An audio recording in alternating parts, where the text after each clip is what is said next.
As you well know, Minnesota is just really under the fraud microscope and has been for quite some time. Next week on Capitol Hill, a U.S. House committee will hold fraud hearings. And then recently, there have been some conspiracy theories bubbling up, especially on social media. One even tying fraud here in Minnesota to the assassination of Minnesota lawmaker Melissa Hortman this past summer. Governor Walz's name has been pulled into this as well. Joining me now is State Senator Julia Coleman. She is one of the Republicans who is publicly calling out what she sees as sort of far-fetched attention grabs here. Thanks for joining us. Thank you for having me. Senator, how wild has this gotten? It's gotten out of control. Now, keep in mind, I've been very public about the fact that I sat on an opposite chamber, opposite side of the aisle as Speaker Hortman, but it's somebody that I knew and worked with over the last several years, and also knew Charlie Kirk, my first boss, somebody I've known for over a decade. And to see there be people trying to take advantage of getting social media clout by putting these absolutely wild and illogical conspiracy theories out there on the internet, it hurts my heart to see them dishonor their legacy like that. One of the things that's out there that people have probably seen is it's the video of Representative Speaker Emerita Hortman. It was at the end of the last legislative session, and I know you remember this well.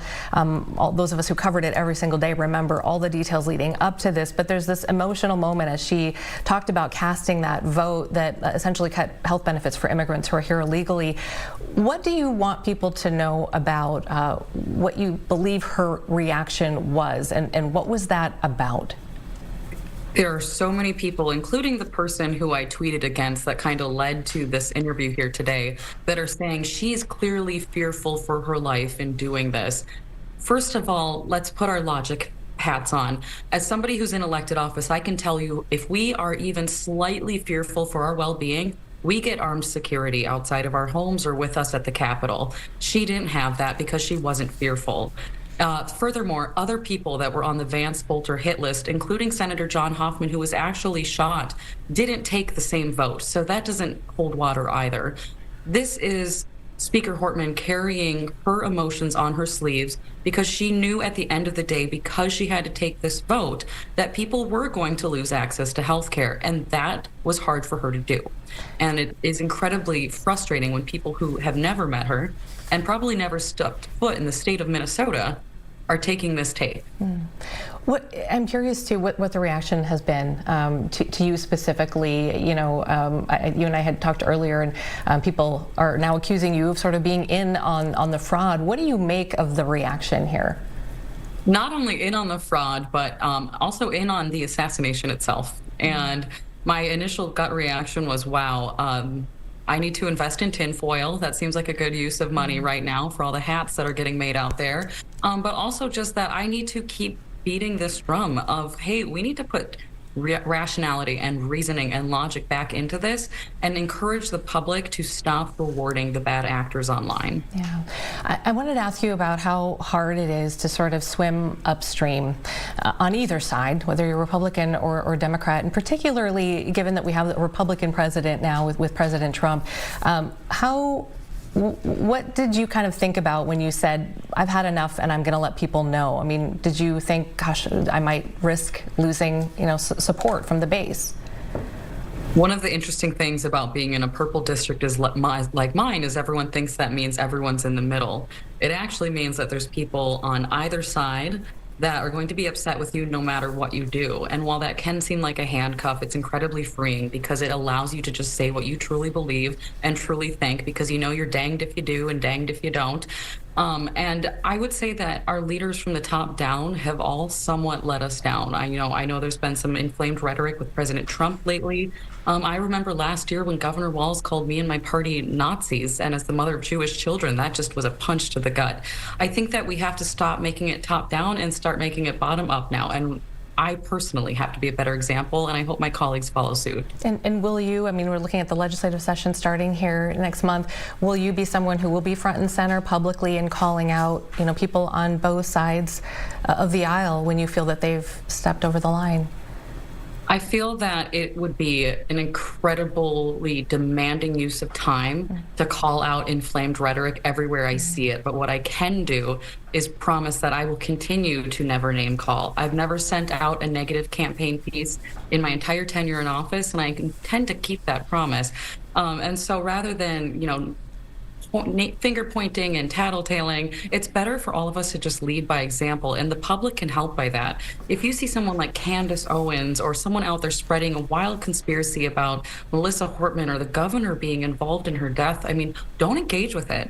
Don't reward that. Don't monetize that information that they're putting out there. That's incredibly false. There, as you know, lack of trust with politicians, lack of trust with media is just, it's everywhere. And it's, been doing this almost 30 years, and I feel like it's never been like this.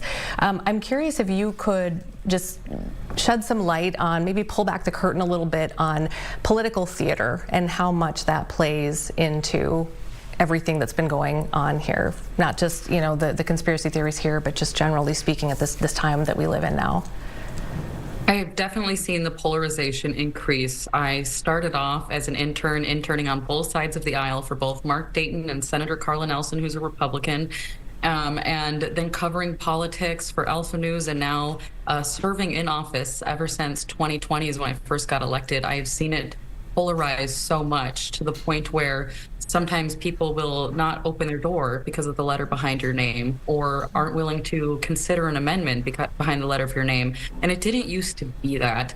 I struggle, though, with the idea of just diving in and giving up hope, because if we do that, then there is not going to be any rationality left. It's simply going to be party line, and that's going to not be great for the country or the future. It's so tricky. We always say, especially in our business, look to the facts, rely on the facts, and there are times when we struggle with what is reality and what isn't too. And so the media definitely takes the the blame for a lot of this as well. As politicians, You've lost now a good friend of yours, Charlie Kirk, and also Speaker Emerita Melissa Hortman, of course her husband Mark, now to assassinations. What are your sort of political aspirations, and do you ever just go, is this worth it? I have always taken it, one election at a time. And so I know that there was consideration and kind of recruitment going on for the United States Senate seat, and just with how heated and wild everything was getting. My son started off their summer with a sheriff outside their house being told to stay away from the windows and don't go outside. Their very first day of kindergarten was the day of the Annunciation shooting. So they started off the school year with a sheriff outside their school being told to stay away from the windows and don't go outside. And there's been other security threats that their mom has gotten in the meantime. And while the fear isn't what made me decide not to run for the United States Senate, it was going, if I'm focused on the next generation, I have to make sure 3 parts of that next generation right here in my house are okay and have mom right now. And so that was what led to my decision to pull back. Is that something I see in the future? If I felt that that's what the country needed, absolutely. But right now I would encourage all people, whether you are sharing things on social media as a citizen, whether you want to get more involved in politics, or if you're thinking about running or want to support a candidate, please don't let the fear of speaking out through the loss of Speaker Hortman and Charlie Kirk prevent you from getting more involved. Because if all of the people with good intentions come out of this, I'm scared of what's left. State Senator Julia Coleman, thank you so much for joining us today and responding to some of what's happening right now. We appreciate it. Thank you for having me on. Take care.